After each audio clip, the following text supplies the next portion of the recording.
ఈ వీడియోలో diploma third semester EC వాళ్ళకి ఎలక్ట్రానిక్ సర్క్యూట్స్ 1 సబ్జెక్ట్ నుండి క్లాసిఫికేషన్ ఆఫ్ పవర్ యాంప్లిఫైర్స్ చూద్దాం. మనం క్లాసిఫికేషన్ చూసే ముందు అసలు పవర్ యాంప్లిఫైర్ అంటే ఏంటి, ఆ పవర్ యాంప్లిఫైర్ని యూజ్ చేయడం వల్ల మనకి ఏంటి ఉపయోగం ఓకే అనేది చూద్దామండి. Power amplifier is nothing but A amplifier. అసలు యాంప్లిఫైర్ అంటే ఏంటి? Amplifier is an electronic device.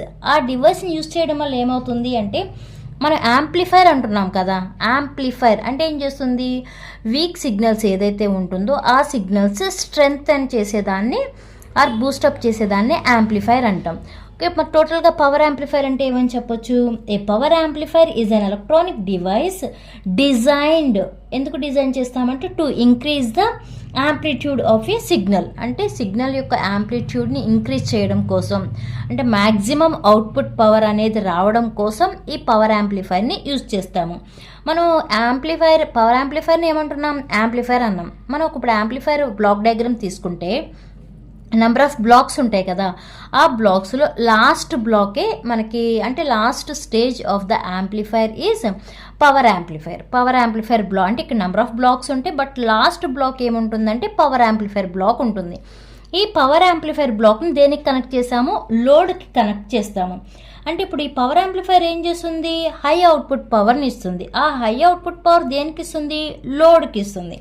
అంటే power amplifier is mainly used to deliver a large amount of power to A load.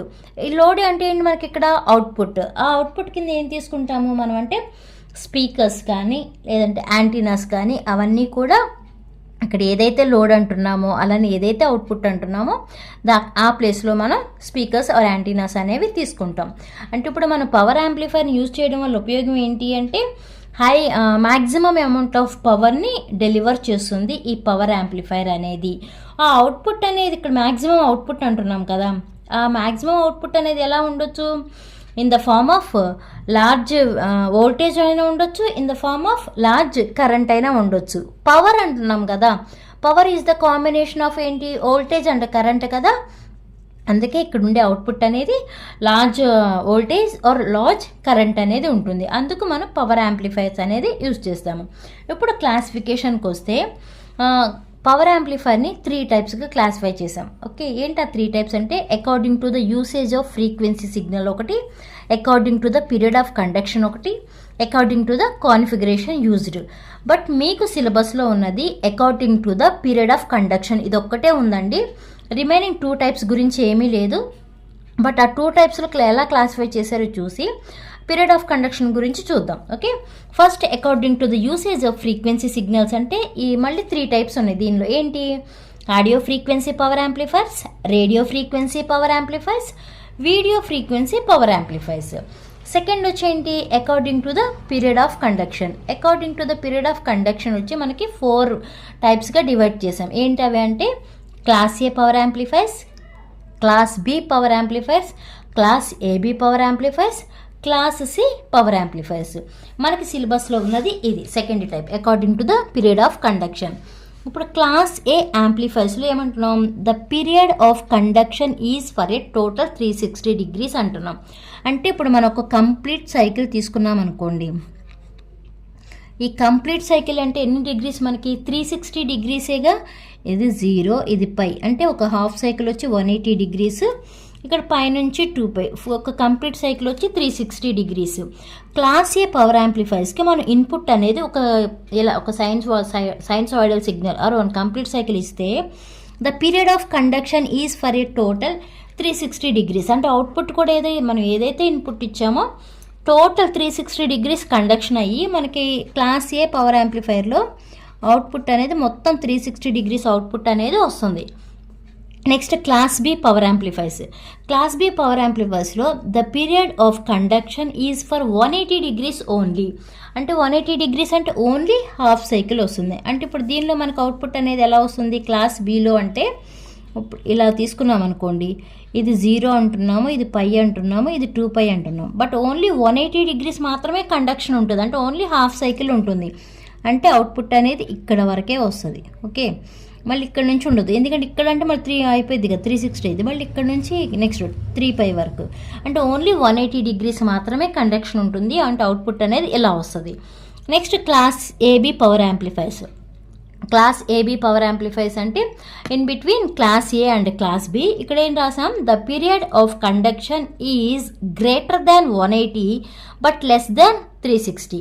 అంటే కండక్షన్ అనేది ఎలా ఉంటుంది, 180 డిగ్రీస్ కన్నా ఎక్కువ ఉంటుంది, 360 డిగ్రీస్ కన్నా తక్కువ ఉంటుంది. అంటే ఇప్పుడు మనం ఇన్పుట్ అనేది ఇలా ఇచ్చామనుకోండి, ఇది 360 డిగ్రీస్ కదా, ఇది 0, ఇది పై, ఇది 2π. ఇలా మనం ఇచ్చిన ఇన్పుట్కి ఇక్కడ క్లాస్ ఏబీ పవర్ యాంప్లిఫైర్కి వచ్చేటప్పుడు ఎలా ఉంటుంది, అది 0 అనుకుంటే ఇక్కడ పై, ఇక్కడ 2π, నెక్స్ట్ ఇక్కడ 3π. ఇలా తీసుకుంటే గ్రేటర్ దాన్ 180 అంటే 180 కన్నా ఎక్కువ ఉంటుంది, బట్ లెస్ దాన్ 360. అప్పుడు అవుట్పుట్ అనేది మీకు ఎలా వస్తుంది, ఇలా వస్తుంది. ఓకే, ఇక్కడ చూడండి, పై అంటే 180 డిగ్రీస్ కదా, 180 కన్నా ఎక్కువ ఉంది, కండక్షన్ అనేది ఎక్కువ జరిగింది, బట్ 2π వరకు 2π కన్నా తక్కువ ఉంది. That is the AB power amplifiers. ఇక్కడ అంతే కదా, మనకి క్లాస్ ఏ క్లాస్ బి కాంబినేషన్ వచ్చే మనకి class AB power amplifiers. Class ఏలో 360 డిగ్రీస్ జరిగింది, క్లాస్ బిలో 180 డిగ్రీస్ కండక్షన్ మాత్రమే జరిగింది, బట్ క్లాస్ ఏబీకి వచ్చి greater than 180 but less than 360. అంటే in between class A and B is the class AB power amplifiers. Next class C power amplifiers. The period of conduction is for less than 180 degrees.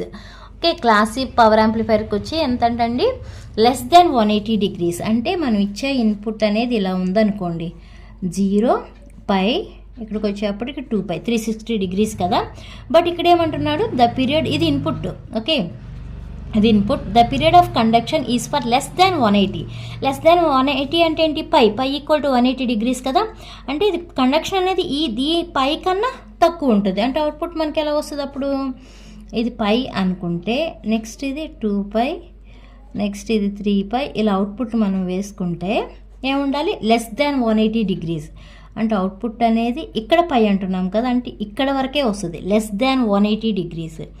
Okay, అంటే output అనేది ఇక్కడ ఉంటుంది. Next ఇక్కడ 2π నుంచి start అయిందనుకో, అంటే ఇక్కడ అంటే ఓన్లీ లెస్ దాన్ 180 డిగ్రీస్ కన్నా తక్కువ ఉండే కండక్షన్ అనేది తక్కువ ఉన్నదాన్ని క్లాస్ సి పవర్ యాంప్లిఫైర్స్ అంటాం. మీకు సిలబస్లో ఉన్నది ఇదేనండి, according to the period of conduction అని అర్థమైంది కదా మీకు. ఈ జస్ట్ ఇవి రాసి, ఈ సెంటెన్స్ రాసి వాటికి ఇన్పుట్ అవుట్పుట్ వేసినా సరిపోతుంది. ఓకే, నెక్స్ట్ థర్డ్ టైప్ ఏంటి, according to the configuration used అన్నాం కదా. According to the configuration used వచ్చి సింగిల్ ఎండెడ్ యాంప్లిఫైర్స్ ఒకటి, పుష్ పుల్ యాంప్లిఫైర్స్ ఒకటి, complementary symmetry push pull amplifiers. ఇవి మీకు పవర్ యాంప్లిఫైర్ క్లాసిఫికేషన్. ఇక్కడ మనం జస్ట్ క్లాస్ ఏ బిసి అలానే క్లాస్ ఏబి జస్ట్ అంటే ఒక ఐడియా ఇచ్చామంతే.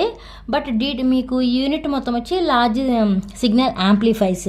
ఆ లార్జ్ సిగ్నల్ యాంప్లిఫైర్స్లో మొత్తం క్లాస్ ఏ గురించి ఎక్స్ప్లెయిన్ చేయాలి, class B, class AB, class A, ఇలా 4 యాంప్లిఫైర్స్ని ఎక్స్ప్లెయిన్ చేయడమే ఆ యూనిట్. ఒక్కొక్క టాపిక్ అనేది నెక్స్ట్ వీడియోస్లో చూద్దాం. ఈ వీడియో మీకు అర్థమైతే లైక్ చేయండి, షేర్ చేయండి, అలానే సబ్స్క్రైబ్ చేయండి. Thanks for watching.